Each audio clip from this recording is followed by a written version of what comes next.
So, good afternoon, everybody, and thank you so much for joining us today. My name is Lesley Mourant, and I'm the principal coach here at Inspirational Group, where we specialise in leadership development, coaching, and communications. We are a passionate bunch of people, if you haven't met us before, and we are committed to inspiring leadership for a better tomorrow. So, for those of you that haven't attended book club before, the way that we operate is that I will have around a 30-minute conversation with the author. And that gives you about 3 minutes per question, Neil. And then what we do is at the end of the discussion, we'll then open up the floor to invite any questions that may have popped up into your minds whilst you were listening in. So please do take some notes because you will have an opportunity to ask a question at the end. So this afternoon then, we are joined by Neil Jurd, who has very kindly agreed to come in and talk to us today about his leadership book, The Leadership Book. And I would say that it's also had a raving review from Lorraine Kelly, for those of you who know Lorraine Kelly. But if you haven't met Neil before, Neil Jurd OBE is a renowned leadership expert, author, and former British Army officer. And drawing on his extensive experience leading teams in high-pressure environments, including military operations, Neil has become a sought-after coach and speaker on leadership development. He is the founder of Leader Connect, a platform dedicated to developing purposeful leaders, and was awarded an OBE for his services to leadership training.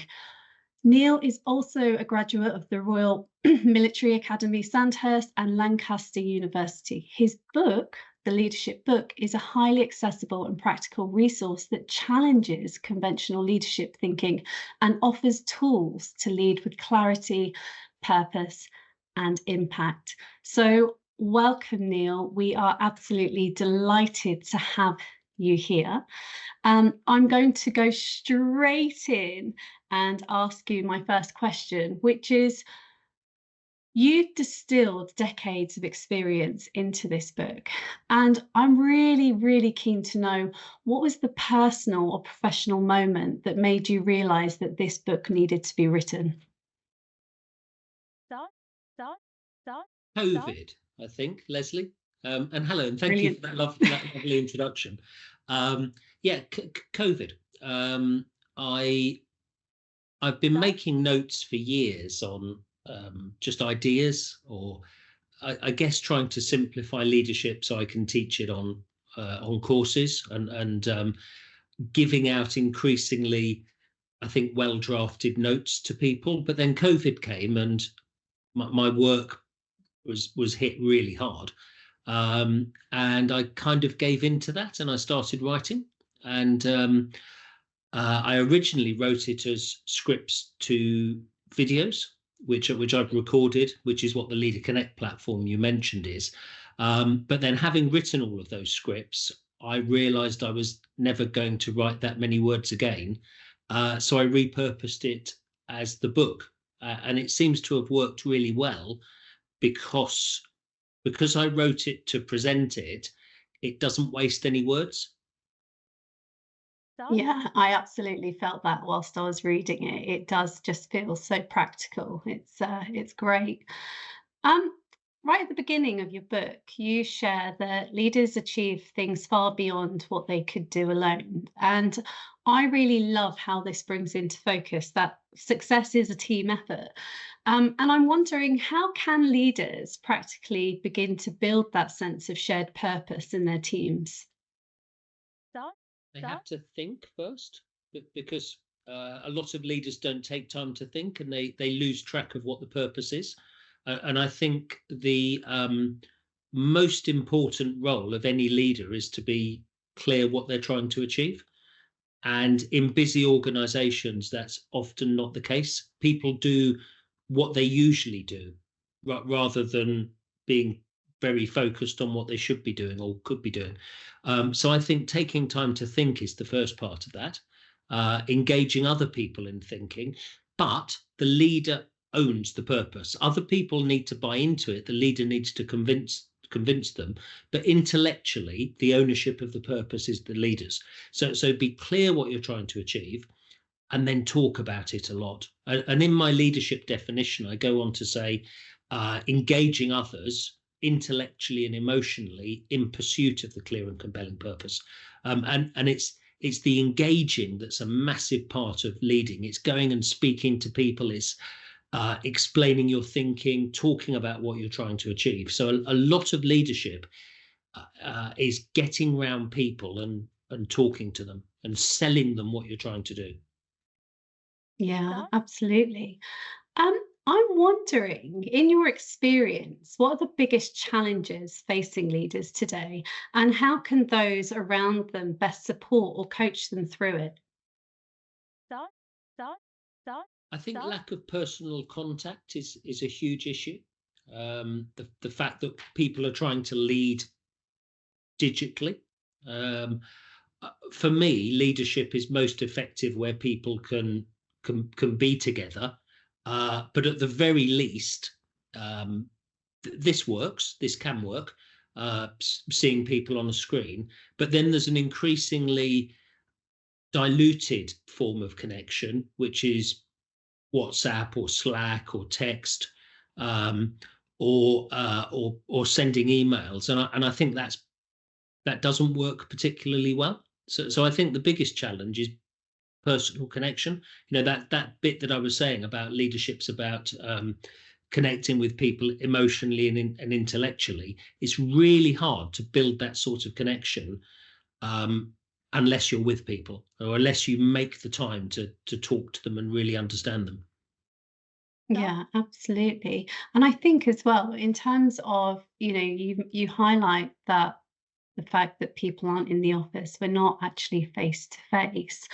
One of the other things that I see, certainly with my role, and you've mentioned it in your book around this humility piece, and there's a great quote that you mentioned from C.S. Lewis, which is, humility is not thinking less of yourself, it is thinking of yourself less. And again, I really connect with that. And I'm wondering, from your perspective, in a world full of self-promotion and personal brands, how can aspiring leaders practice this humility without being overlooked?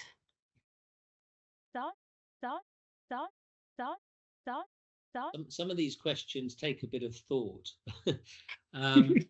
I think being clear. So the first thing is putting the purpose first. Where you have leaders who don't put the purpose first, where personal ambition or self-promotion or kind of getting paid more, your next job, your CV, if those things are your priorities, that will show in the way that you treat people. Everybody else is there basically as an extra for your show, and they'll know it as well. So putting the purpose first. If you've got something, so I talk about clear and compelling purpose, that we should be working towards clear. So it's simple, plain language, easy to understand, and compelling means it's something worth doing. And where the purpose is right, it is the greatest motivator. People will, very often. I mean, I've founded a couple of charities over the last 10 years, and I've seen people do a lot of work for free because they believe in what they're trying to achieve. So I think getting the purpose right and having something meaningful to work towards will make people a lot less focused on just looking after themselves. Where people start looking after themselves at the expense of what they're trying to achieve, it suggests that they don't really care that much about what they're trying to achieve. Yeah. I mean, you see it again, sort of through a coaching lens. A lot of people talk about, is coaching, you just have to ask the right questions. But actually, one of the big arguments that I have is that it's the being behind those questions, and that if you're not there actually in the moment, believing that person can achieve something, then it's a completely different conversation to the one that you want to have. Yeah. You talk about asymmetric leadership, where everybody's motivated to be guided, by that magical, clear, and compelling purpose, which you've mentioned. And it sounds so wonderful to have. And I'm just wondering, in your experience, could you share any businesses where you've seen this actually done really well? And also, what is it that they do day to day that makes that difference? We work with a very large team at Sheffield University, the recruiting and marketing and student recruitment team, and we've worked with them for 5 years now.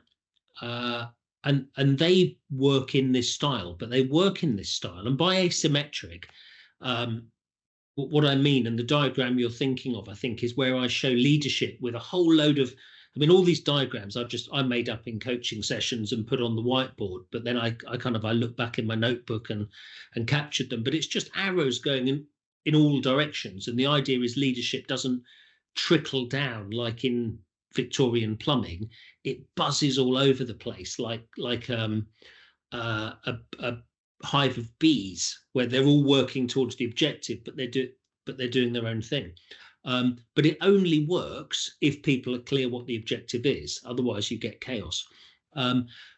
With this particular team, who we've worked with for 4 or 5 years, running leadership courses year after year,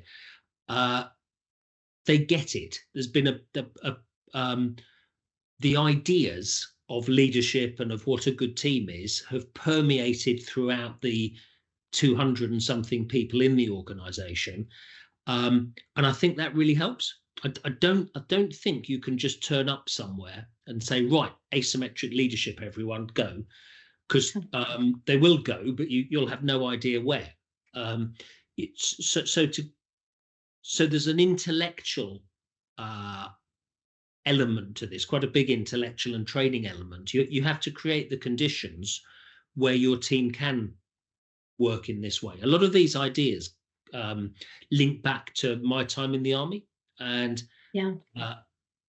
in the army there's a huge amount of leadership training. There's a huge amount of staff training and leadership training, and everybody's taught the same concepts, and it's summarized as this idea called mission command, but all leaders have an understanding of it, which then allows this kind of looser control that allows individual effort. So for me, this team that do it, and they do it beautifully at Sheffield, only do it because they all understand the ideas. They all understand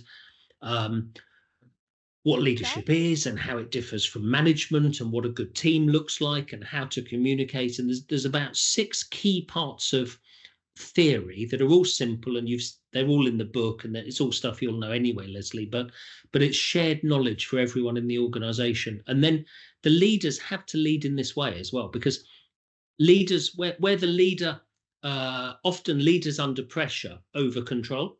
So an untrained leader, however good their people are, can completely crush all kind of initiative and free thinking and free action. So actually setting the conditions. And I did you might be going to talk about it anyway, but I did a TED talk a couple of years ago called Pause and Allow.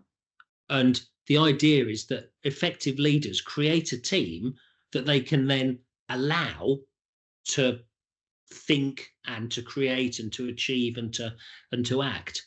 But most leaders don't have the courage or the understanding to do that. So they try and keep everything on a tight rein, and as a result, not much happens.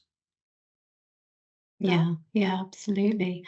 With your reference to, I guess that military training, I don't come from a military background, and actually, I would say joining Inspirational Group has given me more insight than what I've ever had.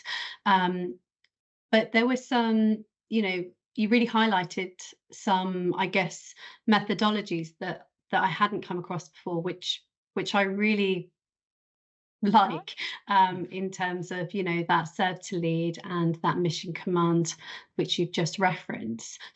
For those of us that I guess that have always been civilians, the question is, do you need military experience to be a great leader? And the other, I guess the second part of that is, what principles do you think we should be bringing into civilian leadership more intentionally? Because, like I said, from what I've seen so far, I really like. Thank you. And no, I mean, the whole point behind my work is leadership is simple. And I think it's been massively overcomplicated. I mean, I've got over there loads of books about leadership. And I took over a course a few years ago I was the national head of leadership development for the Army Cadet Force. And I took over a course where there were 1 hour presentations where they were banging through 90 slides on leadership and massively over teaching theory. And this is really common. I mean, loads of organizations do this. They throw theory at people. It's like, well, we'll tell you everything, and then it's your problem if you don't learn it or you don't understand it. And that's why you get people with MBAs who are a nightmare to work for. They've written about leadership. They can absolutely explain the theory of leadership to you, but they can't do it. And it's a nonsense. This isn't something that should be intellectualized. It should be made simple. And at its roots, leadership is just about connecting with people and knowing where you're going, connection and direction. And anyone can do those things. Anybody can do the thinking. What is it I'm trying to achieve? And then connection is just gathering people to help you. I don't think, I mean, the Army just happens to have a requirement for lots of people to be able to lead at lots of levels in the organization. So there's a huge amount of leadership training. I found, I mean, I guess over the last 15 years, I've probably trained thousands of leaders, and I've come across brilliant leaders in all walks of life, actually, accountants, people in charities, lots of school leaders. And the thing in schools, so head teachers go through a very structured form of management training, but it doesn't teach them how to lead. And it's bizarre because they end up with 200 staff working for them and maybe 1,000 kids and all of the kind of the family, the families and the carers and everything else around the schools, and they've never been taught how to lead. So no, any leadership's simple. You only need to know a few things. I think I've captured those things in the book. And yeah, if you're nice, you know what you're trying to do, and you connect with people, you can do it. And I'd like to spark, I hope I have a little bit, but I'd like to spark more good leadership throughout society, because where you get good leadership, the world's better, and everything conversely, everything bad in the last 5 years, pretty much you'll be able to find bad leadership at the root of it. Yeah, I absolutely relate to that. And I just want to confirm to anybody who hasn't bought Neil's book yet that it is just a fantastic reference guide. What I really loved about it is those reflective opportunities that you invite people to do alongside some of the tools and the methodologies that you've done. And even where Neil has put in perhaps a well-known methodology, he's also adapted it as well to bring in his own perspective to that. So I really do recommend everybody going out and getting the book and then doing the reflective exercises, because I think for me personally, it's given me a little bit of confidence actually in terms of what I want to see for myself as a leader and what I want for my team.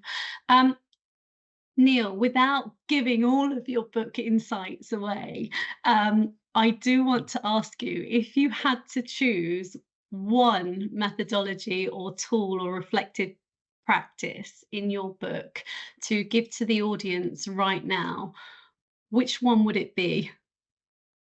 Um, I'm gonna make 2 points in the way I answer this. So firstly, I'll answer the question. The stages of team development. I think it's based on Tuckman, a classic model, and it's so obvious. Like all of the best leadership theory, it's obvious. You look at it and you think, oh yeah, and all leaders should know it. And if you know that, you understand what you're trying to achieve. And it's remarkable how few people do know that model.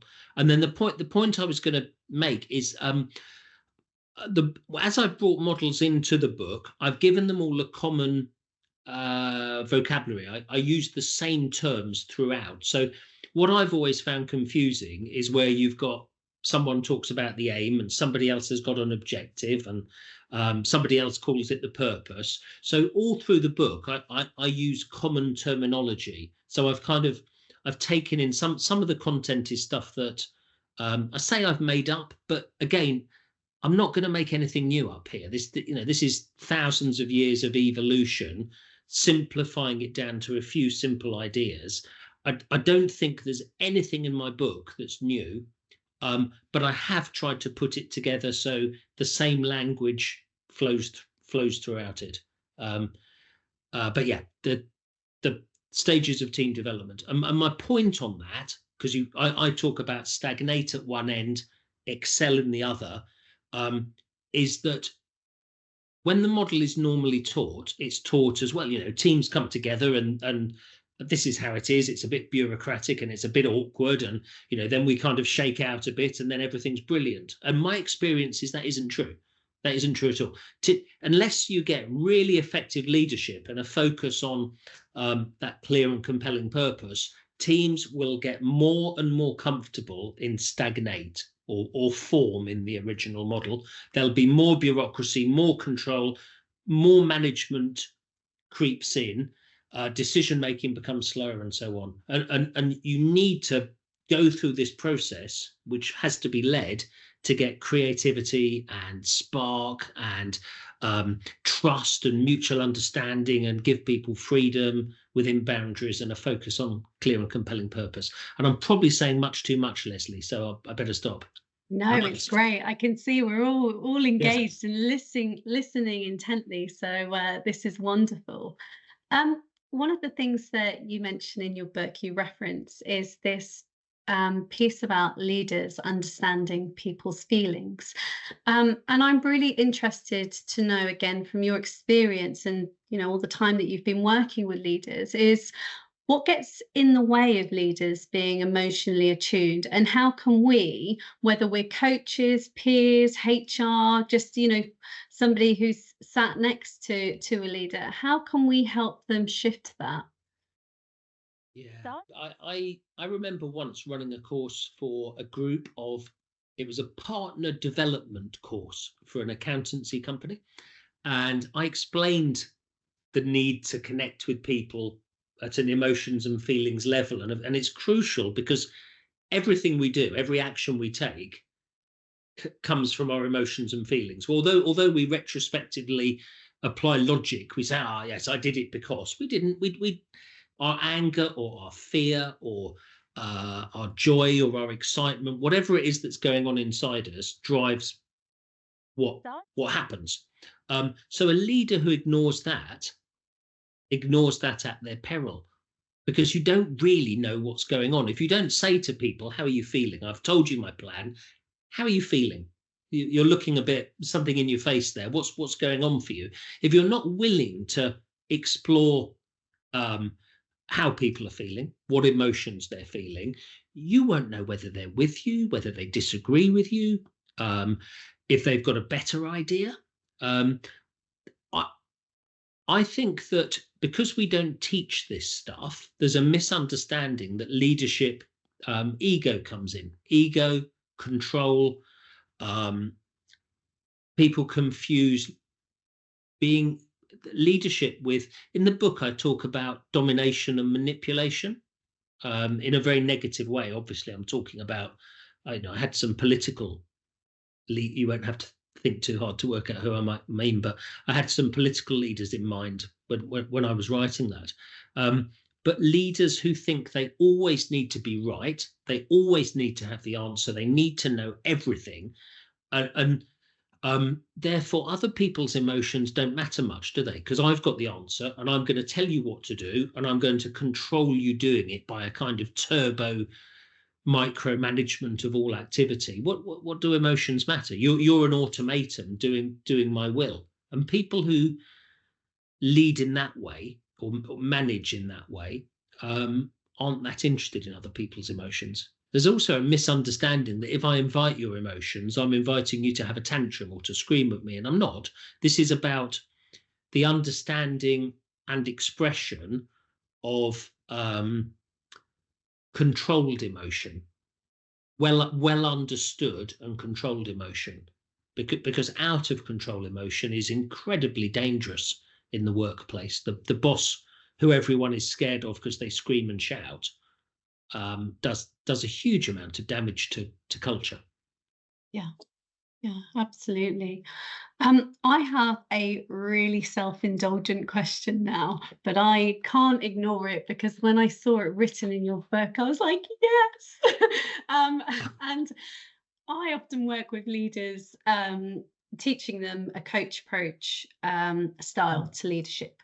And some really, really struggle with this concept of not needing to know the answer. And you mention in your book, there is almost always no need to know the answer. So I'm really looking for you to just take a few moments now to back me up on this and explain why it really matters. The more people you lead, the less practical it is for you to try and know the answer. It's a nonsense, if you lead 10 people, it's difficult and still the wrong thing to do. If you lead 100 or 200 people, it's absurd for you to know the answer to everything. There is so much. I mean, gosh, I could do half an hour on this, Lesley, but which you don't want me to do you? But well, maybe for another time. Actually, I'm just okay. thinking I'll get you back. But so firstly, where someone comes up, well, the person who has the issue, the person who you are coaching, and coaching doesn't have to be formal at all. So by coaching, it's just an approach, the way we engage with people. But the other person who has the issue, the person who works for you, the colleague, whoever it is, they know the issue. They know it. They've been wrestling with it. They are closest to it. They know the people. They know the financial constraints. They know the location. They have most of the knowledge. For whatever reason, they can't untangle it in their mind, but they will have tried. Almost certainly, they will have tried. Most leaders brought that problem, think, right, this is a leadership moment. I need to show why I earn £5 an hour more than them. I need to show why I've got the word manager in my job title. I'll be brilliant and give them the answer. And it almost never works, because whatever you come up with, they've already thought of and rejected. And you just find yourself going round, like, kind of bumping heads with you saying, well, have you tried this? And they'll say, well, yes, I have. And I can't do it because of this, and this. And you get pulled into the loops, the weeds of their problem. The way coaching works is you create the space for them to think, and you ask certain questions, firstly, just to establish the facts. And very often those first questions of, well, what's going on? So why is this such an issue? Who's involved with it? And you can't script the questions because they depend on what you're talking about, but just doing that with someone and slowing everything down, because people normally have more time than they realize to solve an issue, you can create the space for them to come up with a solution. The reason it's so powerful is because people will, well, it will be the right solution. It will be based on all of the facts, but the sense of ownership they have by coming up with it themselves is really powerful. It's like it's their plan.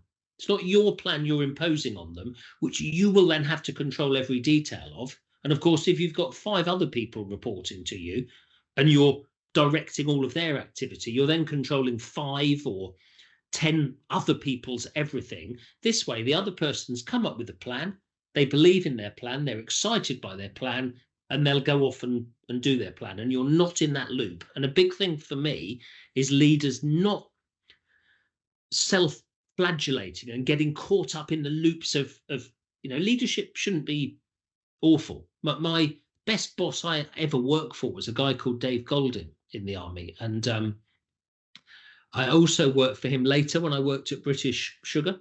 And he just made it look easy. He was never in early. He never missed a lunch break. He was generally out of the office first, but he used his brain so well and he connected with people well.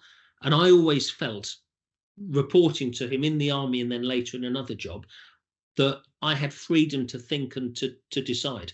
Leaders who make their own life some huge act of visible self-sacrifice, again, it creates an awful culture. Because everyone else then thinks, gosh, I have to, if the boss is in at 6:30, I ought to be in at 20 past to show how keen I am. And you end up with a really negative atmosphere, which you'll have seen. I mean, a lot of your coaching work, you're often clearing up the mess of leaders like this, aren't you? That's how it works. Absolutely, absolutely. Thank you so much, Neil.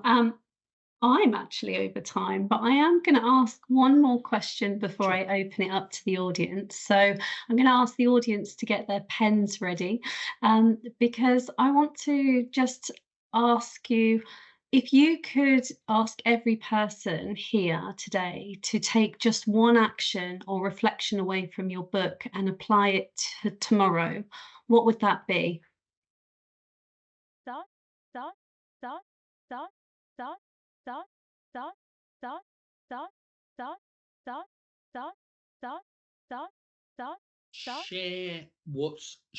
Share leadership theory. Talk about leadership as a. I mean, I was probably overthinking that question because I don't know everyone who's here, and but understanding what leadership is, I think, is really important because it's bizarre, but the more senior you go in any job, the more important leadership becomes as compared to the trade that got you there. So being good at your trade might get you to supervisor or junior manager, but as you rise above that, being good at leadership becomes as important and then ultimately much more important. And people need to understand that. They need to understand that teaching leadership is as essential as any other form of trade or professional development. And it isn't given that precedence. So in CPD is normally management type stuff or functional activity. And if you've got probably more than 10 people working for you, there should be a switch there where you should be doing leadership training. So I would say, please take that concept away, that leadership is a thing. And of course, I'm imagining most people here already do have a feeling of that, but to a wider audience, to maybe the 60 people that could be logging into this remotely, I'd say that leadership's a thing, and it's an essential concept that needs to be taught, can be taught. It's really simple, and I'd like to energize that. Yeah, great. And your book absolutely does do that. So thank you very much. I'm now going to open up the floor to our audience to see what questions are arising. Jake, your hand's gone straight up. Oh, you're on mute. You'd think after 5 years I would have learned that. Neil, thank you so much for everything you've said. It rings so true, and it's lovely. And I regularly follow everything you put on LinkedIn. So we've spoken a bit about humility, and you've also spoken about the idea of leaders not having to have all of the answers. What are your thoughts about situations when leaders get something wrong? and realize they've got something wrong and need to go, I need to do something about it. How do, especially senior leaders, maintain face and position whilst also, you know, acting with vulnerability and humility and just being human? I think the whole where are you, Jake, by the way? You look like you're somewhere interesting in the world. Was that And well, I'm in my study, but but is that Nepal behind you? Is that it's the whole of the world. No, but the picture looks like it's no, Nepal. it's a random mountain. On a different call, I would angle the camera differently, and you would see lots of pictures of Nepal. Yeah,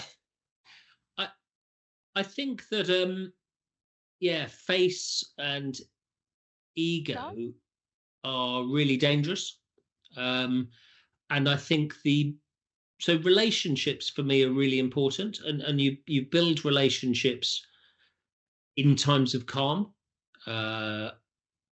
and getting a lot of people don't, because they're too busy, or they have this sense of status or position, again, which comes from never having really thought about leadership or team development. But you build the relationships and you make them so good, and you talk about this stuff. You talk about some of the stuff that I explain in the book as well, you know, trust and mutual understanding, and the fact the leader doesn't have to know the answer to everything, and well, I guess a load of the themes in there.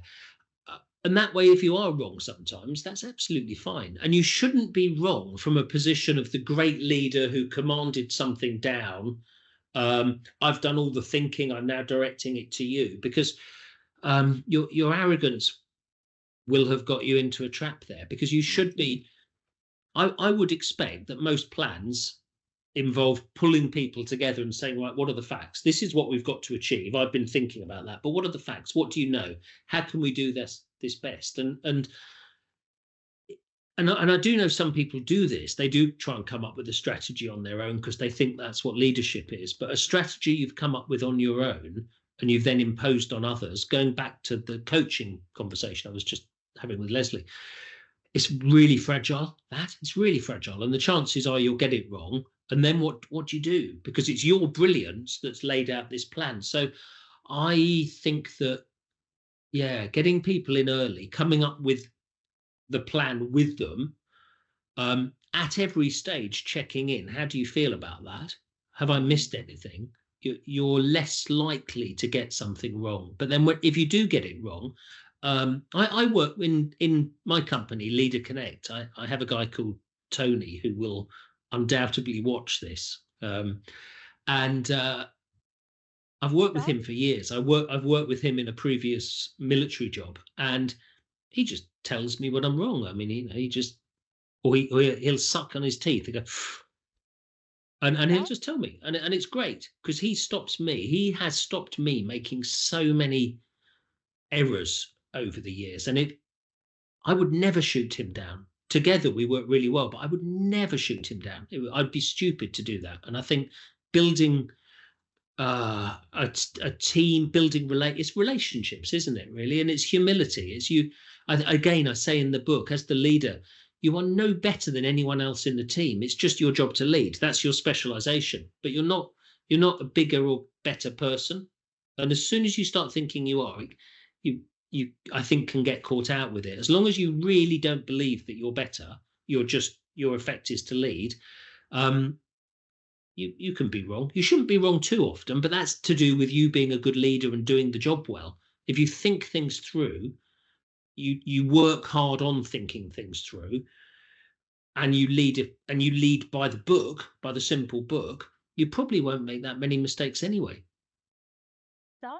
Was that a fairly comprehensive answer there, Jake?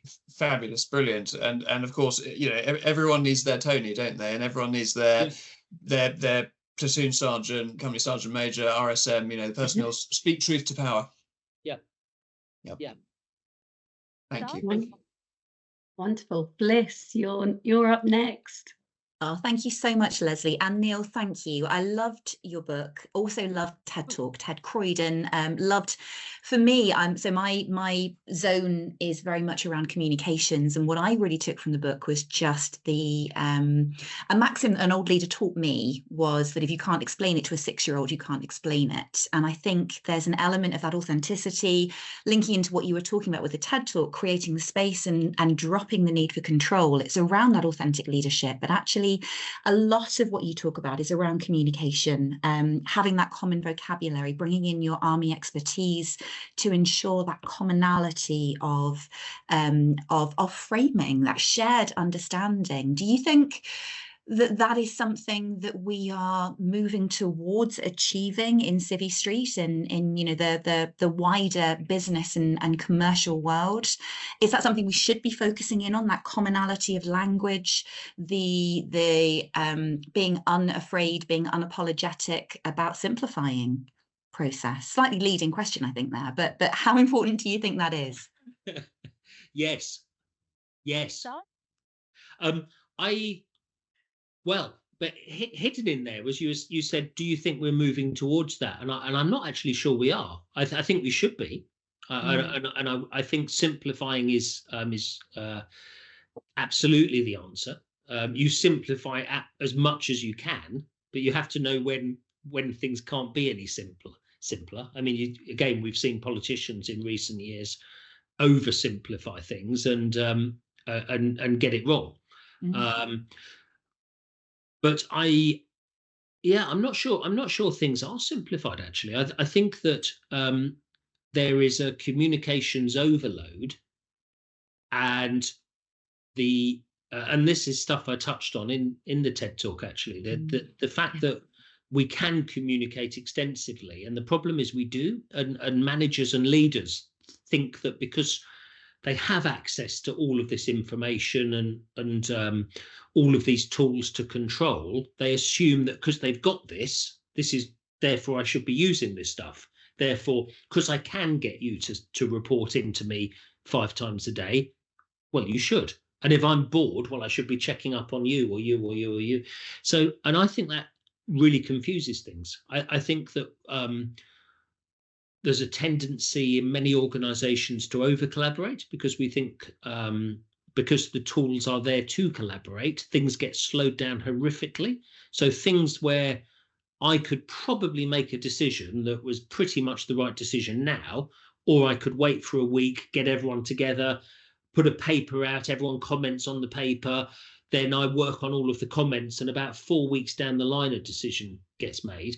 But making, and I use the OODA loop in the book to explain it, but making effective decisions in a timely way is essential for high-performing teams and organizations. So I think we're overcomplicating, and I don't see any other than organizations that we've worked with or organizations like yours have worked with, unless an organization has chosen to make leadership and team development a focus. No, I don't see it. Actually, I don't. Do you? I mean, we went from the way you asked the question, it sounded like you think it might be happening. I am wildly optimistic, and I'm renowned for seeing the rainbow behind every cloud. I think I have to hope that as leaders, there is more awareness and more bravery in speaking truth, but also, exactly as you were saying, in standing back and allowing other people to answer the questions and to step into that knowing that we don't have to control, that we don't have to be essentially coercive. I mean, some of the language that you were using, you were talking about the domination and manipulation. You know, I started my career in Westminster, so you can imagine working with politicians. There was a huge amount of ego and power play. So from that place, I have seen an evolution, yes, but not across the board.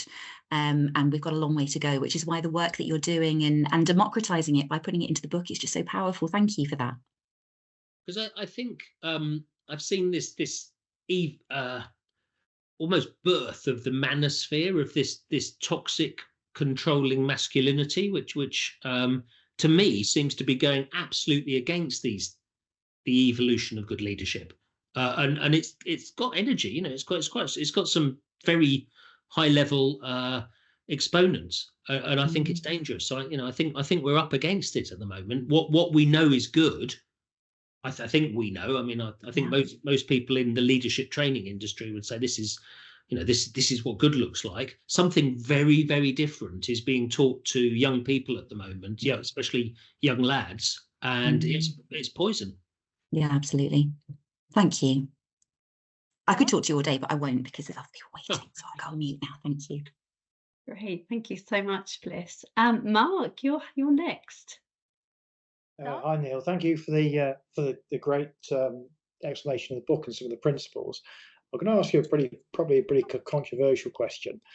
As we move through kind of into Gen Z and all these glorious new designations, with a population that is increasingly less exposed either by being within the military or first or second order within the military, how do you think we as ex-military people maybe modify or manage that slightly less intimate experience of the military in the terms of how we manage and how we do some of the messaging to make sure some of the stories we use, which we all use, still resonate with a population that might not identify with those particular scenarios or some of those things? Yeah, I get that completely. I'm very careful with it now, Mark, because I feel more and more like Uncle Albert, where if I tell a war story, it generally involves a war that half the audience can't remember we were in. So I'm very careful with it. I mean, I've been out of the army for about the same amount of time as I was in it, so I'll tend to link it to stuff that I've seen in schools or universities or businesses that I've worked in. I'm also part owner of a tech company called Alertical, and I've got a couple of charities I've set up. So I'm careful with that, but I think that the principles from the army work incredibly well. The selection and maintenance of the aim is at the heart of all good. Basically, in any successful operation, you've got that. And I think the mission command principles, which I've simplified. I did a little diagram in the book that simplifies mission command, because I think that it was made rather complicated the way that we were taught it. I think the staff college version of mission command was quite heavy. But I think this stuff works, but I'm careful with the stories that I tell, because I can see people switching off. It's like I've always been slightly wary of inspirational speakers, because someone can turn up and tell you that they ran across the Sahara barefoot or whatever, and actually it's not particularly inspiring. It's like, okay, good, well done you, but what's in it for me? So I'm not sure me having 200 Gurkha soldiers in Iraq is necessary. It's quite a big leap for someone to get how that applies to their team of 10 people running an open day in Sheffield. Thank you very much. Okay, brilliant. Sophia. Well, thank you. Thank you. So I didn't read your book, but I checked out your website, and it's really great. So thank you for all your work. For me, it was really surprising to hear from you that actually in the military, you managed to develop this asymmetric, more democratic, or what Lesley referred to even coaching style leadership. I used to work in the UN, and we were also we're trying to instill a coaching type of coaching style leadership. But, people always said that, in emergencies, you have to direct. And when you are in a more comfortable work setup, then yes. So long question short. So I was really surprised that, you're coming from the military and you came up with this approach. So I just would like to hear a little bit more about that. Yeah, thank you. Well, to be honest, Sophia, I didn't come up with it. This is what we were taught. This is this whole concept, this doctrine called mission command, is what we're taught. So we are taught that that you develop a culture of trust and mutual understanding, where everybody is clear what you're trying to achieve and why, and then you give them as much freedom as you can to achieve it. That's the inspiration. That's the intellectual background that I've got. So no, I didn't come up with it, and I wasn't going against the grain either. I wasn't like some revolutionary officer who did things differently. I was going along with the way that I'd been taught to do it. Not all militaries do this, and probably not everyone, even in our military, does it particularly well. Under pressure, I've seen lots of people become very controlling under pressure. But the most effective leaders that I've worked for and worked with are the ones that do the thinking and then give other people as much freedom as they dare. When I was controlling my squadron in Iraq, I had a very, very intelligent team. I had my ops officer was brilliant, genuinely brilliant. He was studying for a master's degree in his spare time while we were there. My second in command was a Gurkha officer who could remember. He just had this incredible brain. We had, like I say, almost 200 soldiers. He could remember everybody's regimental number, which is an 8-digit number. So these people were clever. I tried to stay out of the way. If I was to try and get into how they were doing their jobs, I would have just slowed them down. So as long as you've got a good team who are well trained, you can lead in this way. So no, I'm not some visionary. All I've done is capture what I know works, but I didn't make this up. Thank you. No, I was just really curious how it could work in the military, but thank you very much for your explanation. But I think it's also that you took the time to recognize that, yes, they were clever, so they paid the attention. Thank you. Pleasure. Thank you. Wonderful. Thank you so much, everybody, for your great questions. We have about 4 minutes left. So if there is another burning question to ask Neil, then please shout now or get in touch with him privately. Jake, was that you wanting to ask another question? Brilliant. Yes, please. So Neil, Sandhurst especially, but the army have been sort of having leadership at the forefront for 200 odd years plus, and yet the army only actually codified its leadership doctrine in 2016, I believe. What do you think was the sort of the reasons for A, finally getting that point where we needed to write it down, and B, how we'd managed to get away with it somehow for so long beforehand? Yeah, I don't know. I mean, and that leadership pamphlet, I got a copy I'd left the army by this stage, but I got a copy and it was brilliant. It was absolutely brilliant. I was reading it. I was expecting it to be a bit turgid and heavy going, and actually it's really good. But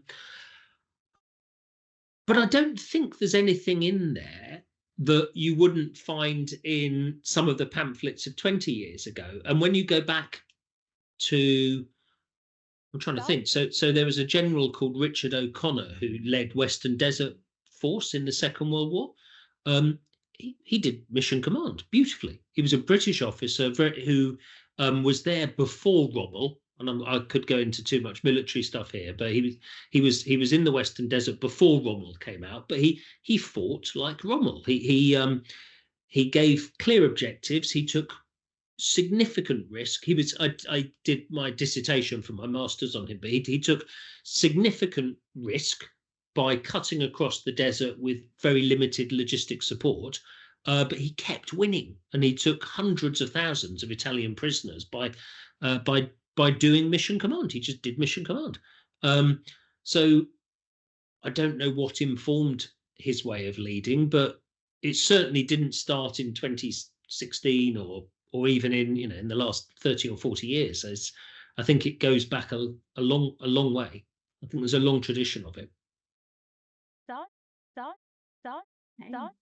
Wonderful. Thank you so much. And I just want to say as well, thank you to Neil and also the others who have brought up the army sort of military perspective here, because I think as a civilian myself who has no experience, I don't have family or friends that are in the military. I think often, it's what we see in the movies and it's what we see in the news. And actually, I think sort of unveiling what's behind actually the reality it's really useful. And I think that's what makes it more, again, it brings that humanity into actually what is happening and what can work in leadership and in organizations. So thank you. We are about at time now. So again, I just want to say a massive thank you to all of you who have tuned in today, and a massive thank you to Neil for sharing all of his incredible insights. If you haven't bought the book, I absolutely recommend that you go online now and buy the book yourself, so that you can actually read all of the insights, but also go through the process of that reflective piece. And just really an invitation for you all as well, as you reflect on everything that you've heard today. I'd really like you to just think about the one insight that has really struck you today and ask yourself, how can I apply this in my team or my life over the coming weeks? Because leadership, after all, is only real when it moves in action. So thank you so much for being here this evening. I look forward to seeing you at our next book club, and enjoy the rest of your day.